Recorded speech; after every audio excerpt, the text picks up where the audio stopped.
Yes, ma'am. ma'am. Hello students, how are you? Hello, ma'am. We are Hello, fine. Hello ma'am. We ma'am. are fine, ma'am. What about you? I'm also fine. And today we are going to discuss about administration and consolidation in the Delhi सल्तनत.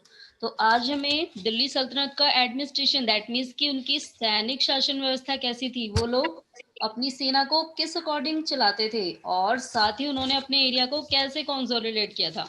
बहुत बड़ा umpire था और उसको consolidate करना that means कि उसको एक साथ कर पाना बहुत ज्यादा डिफिकल्ट काम था. तो क्या तरीके थे, कैसे वो लोग अपने शासन को चलाते थे, ये हमें आज की क्लास में डिस्कस करना है. ओके बेटा. Yes, Yes, ma'am. ma'am.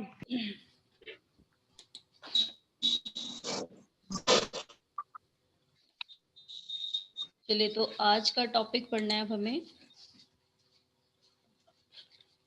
Administration and consolidation under the Khaljis and Tughlaq. तो ये जो दो मेन अंपायर थे, खलजी एंड तुगलक, ये दो वंश और इनके ही अंडर में दिल्ली सल्तनत का ज्यादा टाइम पीरियड बीता है. और ये दोनों ही ऐसे वंश थे, ऐसे राजा थे, इस वंश के दोनों ही राजा बहुत पॉपुलर थे और दिल्ली सल्तनत इनके टाइम पे बहुत ज्यादा फैली थी.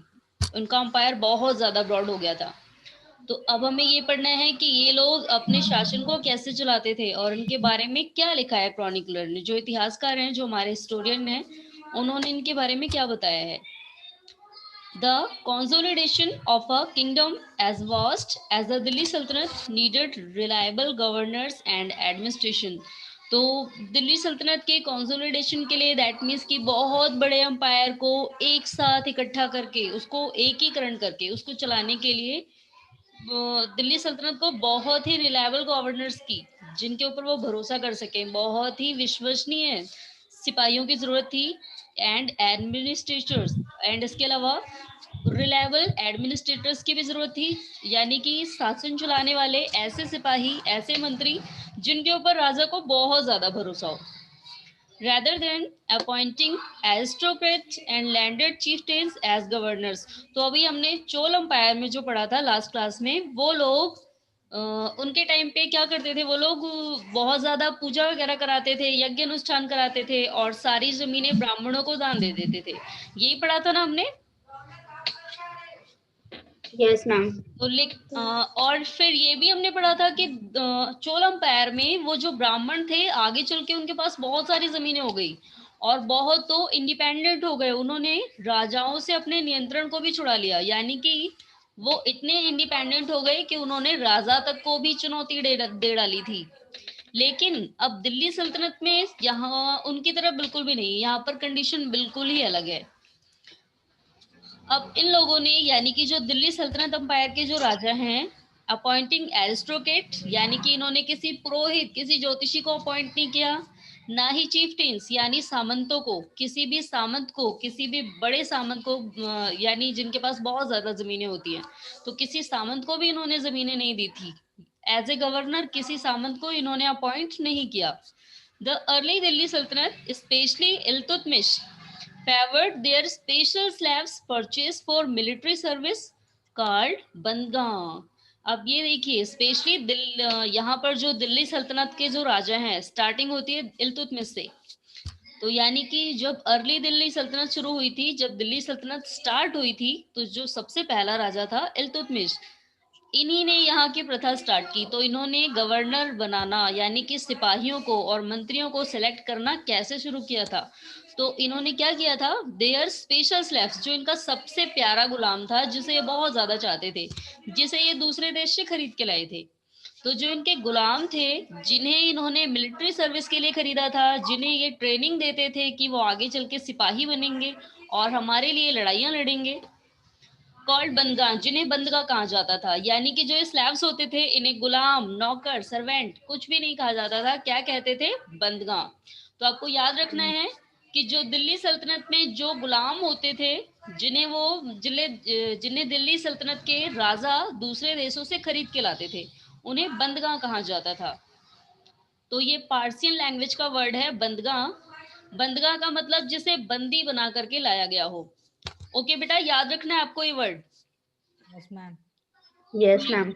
बंदगां कौन होते थे? यस उत्कर्ष, आप बताइए।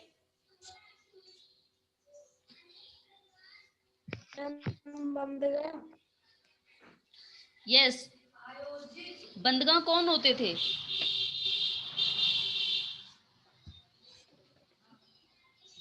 Yes Ratnesh, now you tell बेटा।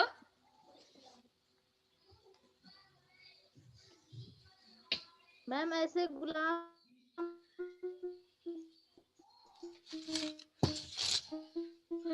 अभिषेक बेटा, now you tell. Ma'am, Bandga was the slave who was bought from the another country.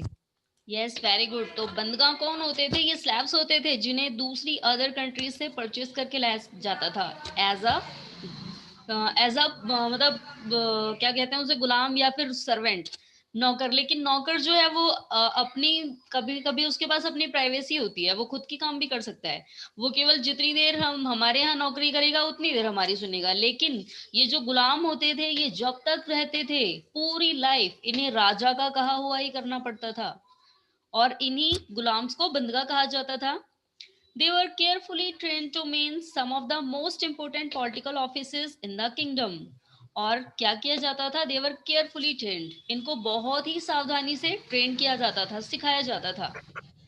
और ये जो बंदगा थे, यानी कि ये जो गुलाम हैं, इन्हें ही पॉलिटिकल ऑफिस भी दिए गए थे। यानी कि इनके किंगडम में, दिल्ली सल्तनत के किंगडम में जितने भी पॉलिटिकल ऑफिस होते थे, जितनी भी राजनीति से जुड़ी चीजें होती थी, उन सभी में इन्हीं स्लैब्स को अपॉइंट किया जाता था।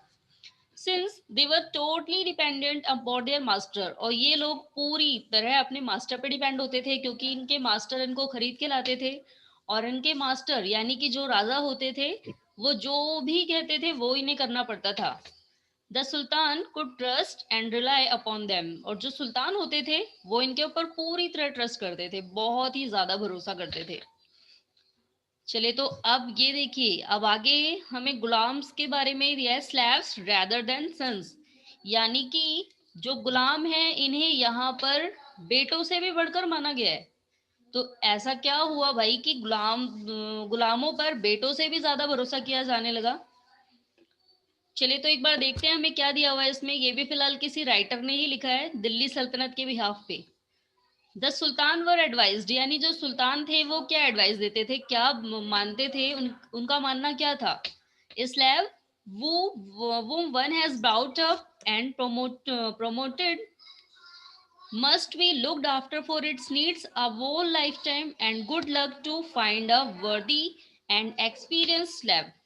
तो अब इन्होंने क्या बताया है, एक गुलाम जिसे हम लोग खरीद के लाते हैं, और जिसे पूरी जिंदगी, मतलब हम लोग खरीद के लाए हैं, यानी वो हमारे लिए सब काम करेगा, और उसकी जितनी भी जरूरतें हैं वो हमें ही देखनी है पूरी लाइफ टाइम, यानी उसकी पूरी जिंदगी, वो लाइफ टाइम, उसका उसकी जो भी चीजें हैं वो हमें ही देखनी है। उसका गुड लक या बैड लक जो भी डिसाइड होगा वो हमारे ही बिहाफ पे डिसाइड होगा। Wise men have said that a worthy and experienced slave is better than a son. और बुद्धिमान आदमियों ने क्या माना है कि जो गुलाम है, अगर देखा जाए तो जो गुलाम है वो बेटों से भी बढ़कर है। और ऐसा क्यों है? क्योंकि कभी कभार क्या होता है, जो बेटे हैं, अगर बाई चांस किसी राजा के 2 या 3 बेटे हैं, तो वो अपने किसी बेटे को, वो ये सोचेगा कि मैं अपने किस बेटे को राजा बनाऊं।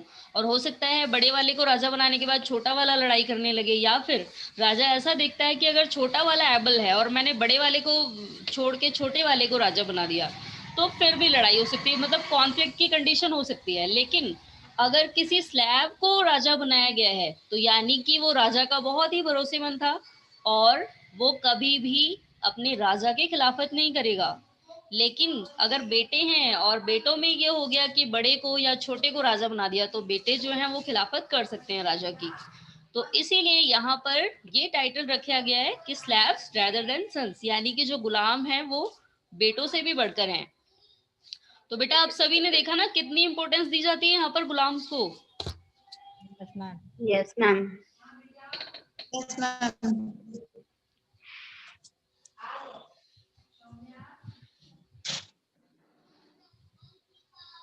चलिए, तो अभी एक चीज अभी अभी और हमें और पढ़नी है कि ये लोग गुलाम को इतनी ज्यादा इम्पोर्टेंस दे देते थे, तो क्या ये चीजें ठीक थी? क्या किसी गुलाम ने कुछ ऐसा नहीं किया जिससे ये प्रूव हो जाए कि इनका ये तरीका गलत है? क्योंकि हमने चोल एम्पायर में पढ़ा था कि वो जितने भी राजा होते थे वो सारी जमीनें ब्राह्मणों को या पुरोहितों को दान दे देते थे, जो कि एट द एंड लास्ट में चल क्या हुआ, वही चीजें उनके लिए खराब हो गई, बेकार साबित हो गई। तो क्या यहाँ पर भी कोई गुलाम ऐसा था जो राजा के लिए बेकार साबित हो गया है? चलिए तो अभी पहले हम नेक्स्ट टॉपिक पढ़ते हैं। The Khaljis and Tughlaq continued to use bandga and also raised people of humble birth who were often their clients। तो अब खलजी एंड तुगलक अंपायर, ये दो ही ऐसे अंपायर थे जिन्होंने बंदगा को क्या किया था, मतलब मिनिस्टर की पोस्ट पे पूरी पॉलिटिकल एक्टिविटीज के लिए इन्हीं स्लैब्स को अपॉइंट किया था। इनके अलावा और कोई अंपायर ऐसा नहीं है। फिलहाल अभी हम आगे आने वाले और जो अंपायर पढ़ेंगे उसमें भी ऐसा नहीं है। दिल्ली सल्तनत के टाइम पे ही केवल स्लैब्स को इतनी ज्यादा इंपॉर्टेंस दी गई थी।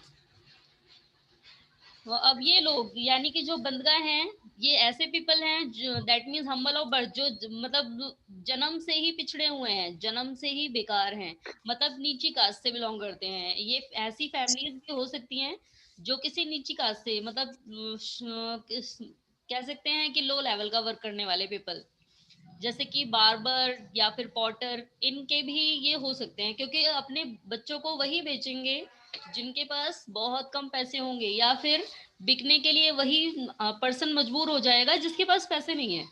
जो एबल है, जो कमा सकता है, जो रिच पर्सन है, क्या वो अपने आप को बेचेगा? क्या वो कभी स्लैब बनेगा किसी का? नहीं बनेगा ना। तो यानी कि ऐसे people जो बहुत ही गरीब हैं, लो लेवल के हैं, वही इतनी बड़ी बड़ी पोस्ट पे अपॉइंट हो गए। तो क्या किसी राजा ने या किसी ने भी इन राजाओं के खिलाफ जाने की कोशिश नहीं की? चलिए तो अब आगे देखते हैं अभी। Who were often their clients, तो ये इनको अपना क्लाइंट मानते थे। क्लाइंट देखिए यहाँ पर आपको दिया हुआ है, someone who is under the protection of another। तो ऐसा व्यक्ति जो किसी की प्रोटेक्शन में हो, एंड डिपेंडेंट और हैंगर ऑन, जो किसी के ऊपर पूरी तरह पे डिपेंड हो, टिका हुआ हो, तो ऐसे व्यक्ति को क्या कहते हैं? क्लाइंट। जैसे आपने फिलहाल उसमें कोर्ट वगैरह में सुना है, कहते हैं ना ये मेरे क्लाइंट है, ये मेरी तरफ से क्लाइंट है। क्लाइंट की आपको मीनिंग पता है क्या होती है?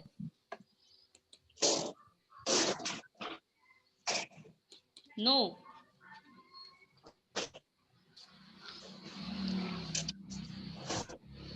चलिए फिलहाल इसकी एक्चुअल हिंदी मीनिंग तो मुझे भी नहीं पता है, बट क्लाइंट हम ऐसे पर्सन को कह सकते हैं जो हमारे अंडर है, यानी कि बिल्कुल हमारे ऊपर ही टिका हुआ है, कहते हैं मतलब हमारे ऊपर एक आभार प्रकट करने वाला व्यक्ति, जो बिल्कुल पूरी तरह हमारे ऊपर डिपेंड हो हर चीजों के लिए, खाने के लिए, रहने के लिए, हर चीजों के लिए। तो ये क्लाइंट ऐसे पर्सन थे, यानी कि बंदगा, जो पूरी तरह टोटली किस पे डिपेंड हो गए थे? अपने राजा पे। टू हाई पॉलिटिकल पोजीशंस, अब ये जो क्लाइंट ही थे जिन्हें हाई पॉलिटिकल पोजीशन दे दी गई थी दिल्ली सुल्तानों की तरफ से। They were appointed as generals and governors, और केवल पॉलिटिकल एक्टिविटीज के ही लिए नहीं, इन्हीं स्लैब्स को जनरल और गवर्नर भी इलेक्ट कर दिया गया, अपॉइंट कर दिया गया। यानी कि जो सबसे बड़ा मंत्री है राजा के जस्ट नीचे, उस गवर्नर की पोस्ट के लिए भी इन्हीं क्लाइंट्स को अपॉइंट किया जाता था। यानी कि राजा को अपने राजमहल में, अपने वंश में कोई भी ऐसा नहीं दिखा जिसे वो गवर्नर अपॉइंट कर सके। उसने किसको सिलेक्ट कर लिया यहाँ पर? अपने क्लाइंट्स को। However this also introduced an element of political instability. अब ये यहाँ पर ये एक ऐसा एलिमेंट है, एक ऐसा पहलू आ जाता है जो ये दिखाता है कि मतलब राजा को पॉलिटिकल इंस्टेबिलिटी, दैट मीन्स कि उसे राजनीति चलाने की स्टेबिलिटी नहीं थी, उसे पता ही नहीं था कि शासन कैसे चलाया जाता है, तभी तो वो किसी को भी उठा के बैठा देता है। तो ये किसने कहा है? चलिए पहले ये वाला पैराग्राफ पढ़ते हैं, फिर यहाँ पर हमें एक क्रॉनिकलर का एक दिया हुआ है लेख, ये लिखा है जियाउद्दीन बर्नी ने। जियाउद्दीन बर्नी एक क्रॉनिकलर हैं, एक लेखक हैं जिन्होंने हिस्ट्री लिखी है, और इन्होंने मोहम्मद तुगलक के बारे में बताया है। चलिए तो अभी हम फिलहाल अभी पढ़ते हैं इसे, पहले ऊपर वाला टॉपिक पढ़ते हैं। एंड ऊपर वाला टॉपिक पढ़ने के बाद आप सभी से पहले क्वेश्चन पूछने हैं, उसके बाद ये वाला टॉपिक पढ़ेंगे। Okay? Yes, ma'am. Yes, ma'am. Slaves and clients were loyal to their master. तो जो स्लेव्स थे एंड जो क्लाइंट्स होते थे, तो स्लेव्स तो जो दूसरी जगह से खरीद के लाए गए वो लोग थे, एंड क्लाइंट्स कौन थे? राजा के ही एरिया में, राजा के ही अंपायर में ऐसे लोग, मैंने अभी आपको बताया था, जो लो लेवल थे, लो बैकग्राउंड से रेफर करते थे। दैट मीन्स कि जो लो लेवल के पर्सन हैं उनकी फैमिली से उठा करके भी राजा ने गवर्नर अपॉइंट कर दिया था। तो ये दोनों ही अपने मास्टर के लिए लॉयल होते थे, वफादार होते थे, एंड पैट्रोन्स एंड संरक्षक होते थे। दैट मीन्स कि राजा जो है वो इन्हें संरक्षण देता था, और ये भी टाइम पड़ने पर राजा को संरक्षण देते थे, उसकी रक्षा करते थे हमेशा ही, भले ही इनकी खुद की जान चली जाए। But not to their hearts, new sultan had their own servant. अब आगे देखिए प्रॉब्लम कहाँ पर आती है। राजा जो है उन्होंने अपॉइंट कर दिया इन गुलामों को, लेकिन जब उस नेक्स्ट राजा बनता है, यानी कि जैसे अभी हम बात करते हैं इल्तुतमिश की, तो इल्तुतमिश ने उस जो वो गुलाम खरीद के लाया था, या उसने अपने एरिया के जितने लो लेवल पर्सन को चुना, उसको उसने गवर्नर अपॉइंट कर दिया। लेकिन जब रजिया सुल्तान राजा बनती है, जब वो शासिका बनी, तो क्या वो भी उन लोगों को पसंद करेगी? ऐसा पॉसिबल तो नहीं है ना। हो सकता है कि उसको किसी का बिहेवियर अच्छा ना लगा हो, उसने हटा दिया हो। तो इस सिचुएशन में क्या होता होगा? तो अब यही हमें पढ़ना है। देखिए तो क्या होता है, जो न्यू सुल्तान बनते हैं, यानी कि दिल्ली सल्तनत में जो नए राजा बने, उनके अपने खुद के सर्वेंट होते हैं। अब उन्हें जो ज्यादा अच्छा लगा होगा, हो सकता है जिसके साथ वो खेले हों, बड़े हुए हों, जिसके साथ दोस्ती की हो सकता है उसमें से कोई गरीब फैमिली का भी हो, उस पे बहुत ज्यादा भरोसा हो, और उसे ही आगे चल के मंत्री बना दिया गया हो सकता है ना ऐसा। Yes, ma'am. तो Yes, ma'am. यानी कि सपोज दैट अगर इल्तुतमिश की डेथ हो जाती है, उसके बाद रजिया सुल्तान शासिका बनी, तो ऐसा तो नहीं है कि इल्तुतमिश के साथ उसके सारे सर्वेंट भी खत्म हो गए, उनकी भी डेथ हो गई, ऐसा तो नहीं हुआ होगा ना। No, ma'am. तो चलिए, तो यानी कि जब रजिया सुल्तान शासिका बनती है और उसके न्यू सर्वेंट आते हैं, तो इस बीच क्या होता है अब? As a result, the accession of new monarchs often saw conflicts between the old and the new nobility. तो इस सिचुएशन में क्या होता है अब? जब रजिया सुल्तान आती है, यहाँ पर मैंने एग्जांपल लिया है फिलहाल रजिया सुल्तान का और इल्तुतमिश का, तो हमें ये देखना है कि दिल्ली सल्तनत में जब पुराना राजा मर जाता है, नए राजा आते हैं, और वो अपने साथ साथ नए सर्वेंट को अपॉइंट करते हैं।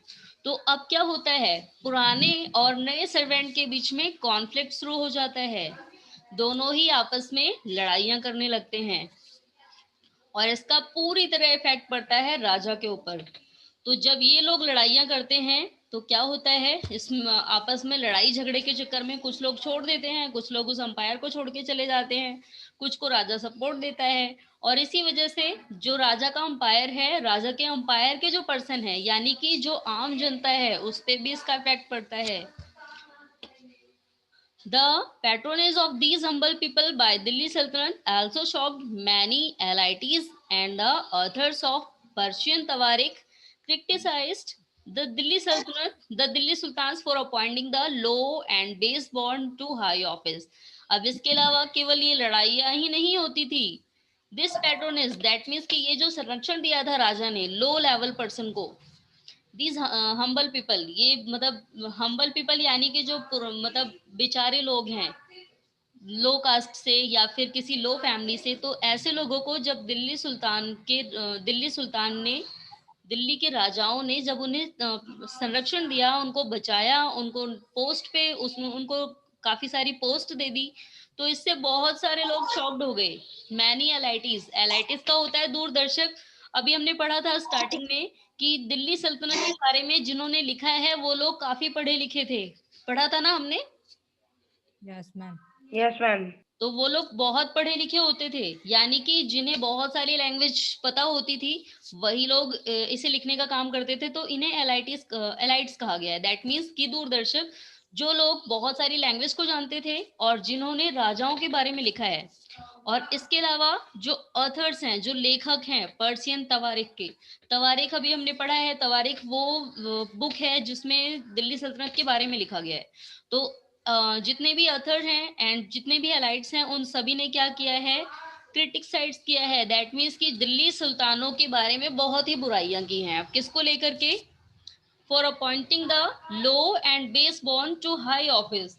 जो लो है and base born, low and base born, यहाँ पर इस पूरी लाइन की मीनिंग क्या हो जाती है? ऐसे लोग जो जन्म से ही पिछड़े हुए हैं, राजा ने उनको समझे बिना उनको इतनी ज्यादा इंपॉर्टेंस दे दी कि उन्हें डायरेक्टली ऊंची पोस्ट पे अपॉइंट कर दिया।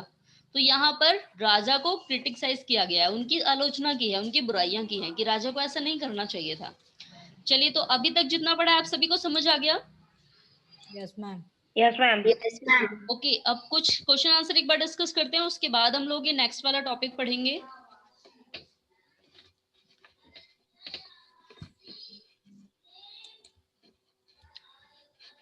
यस मुस्कान, सबसे पहले आप बताएंगी।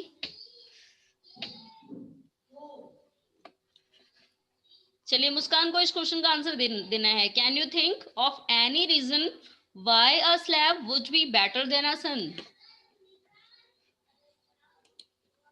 Ma'am, a reason that slab would be better than a son, that if a king has two or more than two sons, then they can fight to each other to get the throne. And but when a slab will rule on the place of king, then it will not fight. Okay, very good. Yes, Prachi, now you tell beta, which person is known as a client in Delhi Sultanate? Ma'am, someone who is under the protection of another, a depend or hanger on. Very good. चलिए गौरव, now you tell beta.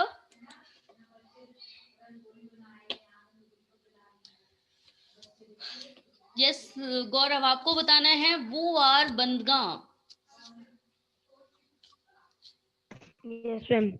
Ma'am, Bandhga was the slaves that were brought from the other countries by the different kings, and they were bought for many purposes like military trainings and political cases. Okay, very good. चलिए next, अब next question का answer Utkarsh को बताना है। Yes Utkarsh, now you tell, what was the reason of conflict in new and old Slavs?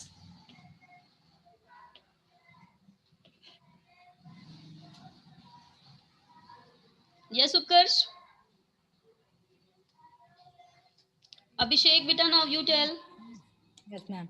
And the conflict between the old and the new Slavs was when our king died. After that, his dynasties, his son or daughter become our ruler. Then they want to change their ministers from the post. So the conflict was done. Okay बेटा, very good.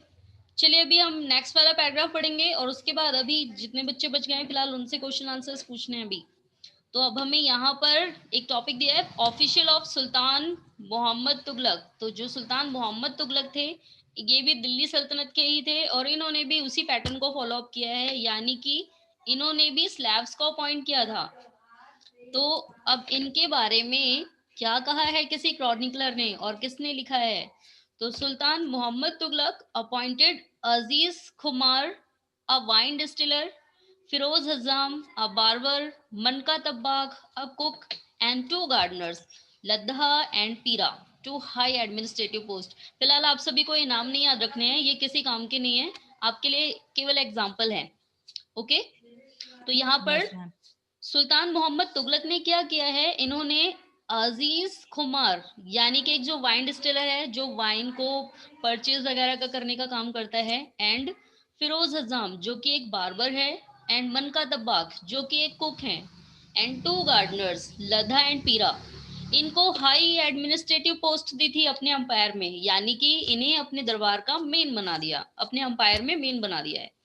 तो देखिए अब इन्होंने किस किस को चुना है, वाइन डिस्टिलर को, बार्बर को, कुक को एंड गार्डनर को, यानी कि ये जितने भी लो बैकग्राउंड वाले पीपल हैं जो छोटा मोटा काम करते थे, इन्हें इतनी ज्यादा इंपॉर्टेंस दे दी राजा ने कि डायरेक्टली इन्हें मिनिस्टर अपॉइंट कर दिया, गवर्नर बना दिया है।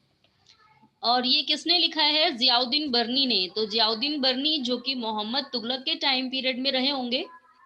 A mid-14th century chronicler reported their appointment as a sign of the Sultan's loss of political judgment and his incapacity to rule। अब इन्होंने क्या बताया है जियाउद्दीन बर्नी ने, ये मिड 14th सेंचुरी यानी कि लगभग 14th सेंचुरी के हाफ में आए थे। ये क्रॉनिकलर थे, इतिहासकार थे जिन्होंने हिस्ट्री लिखी है, और इन्होंने ही हमें रिपोर्ट किया है अपॉइंटमेंट के थ्रू, देयर अपॉइंटमेंट, मतलब इन्होंने अपनी अपॉइंटमेंट में लिखा है, अपने लेटर में जो अपना लेख है उसी में हमें बताया है कि जो सुल्तान है दिल्ली का, मोहम्मद तुगलक, उसके पास पॉलिटिकल जजमेंट का कोई तरीका नहीं है, लॉस ऑफ पॉलिटिकल जजमेंट, यानी कि पॉलिटिक्स चलाने का कोई तजुर्बा नहीं है। एंड इसके अलावा and is incapacity to rule, यानी कि वो शासन चलाने के कैपेबल भी नहीं है। तो उसने ये एग्जाम्पल इसलिए दिया है, अब ये बताता है कि राजा के इतने बुरे दिन आ गए कि इन लोगों को उसे चुनना पड़ रहा है, यानी कि उसे शासन चलाने का तरीका ही नहीं है।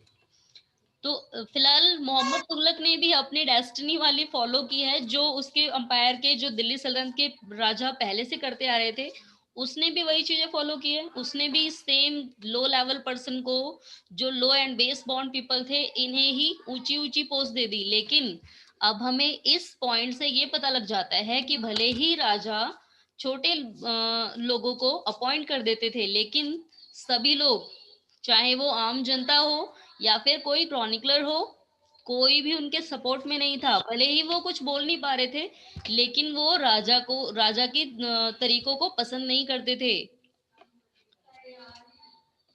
Okay, yes ma'am. चलिए, तो अब हमें नेक्स्ट क्लास में पढ़ना है। फिलहाल आज टाइम भी होने वाला है, तो नेक्स्ट क्लास में अब हम लोग पढ़ेंगे इक्ता प्रणाली, यानी कि दिल्ली सल्तनत के टाइम पे किन किन टाइप के टैक्स लिए जाते थे और उन टैक्स का यूज कहाँ पर होता था। और साथ ही एक टॉपिक हमें और पढ़ना है, अटैक ऑफ मंगोल, यानी कि मंगोलों ने जो अटैक किया था, बहुत बार अटैक किया उन्होंने। फिलहाल फाइनली ये लोग 16th सेंचुरी के एंड में जीत गए थे और उसके बाद मुगल अंपायर आ गया है। लेकिन इनका जो अटैक है ना, वो शुरू से ही चल रहा था। अभी हमने पढ़ा था ना लास्ट क्लास में कि ये लोग आए दिन अटैक करते रहते थे और दिल्ली सल्तनत को खतरा भी था इनसे। तो अब हमें ये पढ़ना है कि इन्होंने अलाउद्दीन खलजी के टाइम पे एंड मोहम्मद तुगलक के टाइम पे भी अटैक किए थे। तो इन्होंने उस अटैक से बचने के लिए दोनों ने क्या क्या तरीके अपनाए। तो अलाउद्दीन खलजी ने कौन से तरीके अपनाए थे एंड मोहम्मद तुगलक ने कौन से तरीके अपनाए थे, और दोनों में से किसका तरीका बेस्ट था, और कौन था जिसने मंगोलों को लगभग हरा दिया था। तो ये हमें पढ़ना है नेक्स्ट क्लास में। ओके बेटा? Yes ma'am. आज की क्लास को लेके किसी को कोई डाउट है, कोई ऐसा टॉपिक हो जो आपको समझ ना आया हो? No ma'am. नो?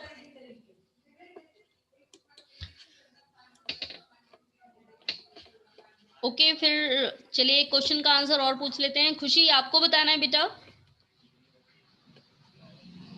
यस खुशी, आपको बताना है कि जो दिल्ली सल्तनत के अंपायर के जो लोग थे, जो क्रॉनिकलर हैं, वो लोग दिल्ली सुल्तानों की बुराइयां क्यों करते थे, उनके कौन से तरीकों को पसंद नहीं करते थे?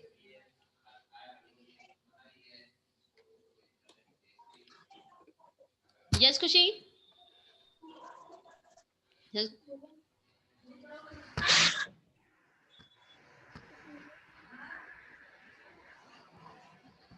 Yes Prachi, now you tell बेटा।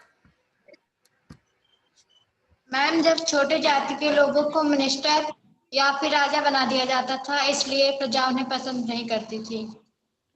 चलिए ओके बेटा, फिलहाल आज का टाइम ओवर होने वाला है, तो नेक्स्ट क्लास में आप सभी को ये टॉपिक दोबारा रिवाइज करना है, क्योंकि अभी इसके सारे क्वेश्चंस आंसर भी डिस्कस नहीं हुए हैं। तो नेक्स्ट क्लास में स्टार्टिंग में पहले यही डिस्कस करना है। Okay? Yes ma'am. Yes, ma'am. Yes, ma'am.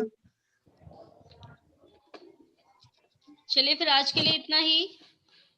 आज आप सब बेटा एक बार आप फिर से मीटिंग ज्वाइन करेंगे, मैं आपको होमवर्क बताती हूँ फिर आज का। Okay Yes, ma'am. Yes, ma'am. चलिए, good bye everyone. Ma'am. Bye, ma'am. Ma'am, Ma'am, goodbye. good.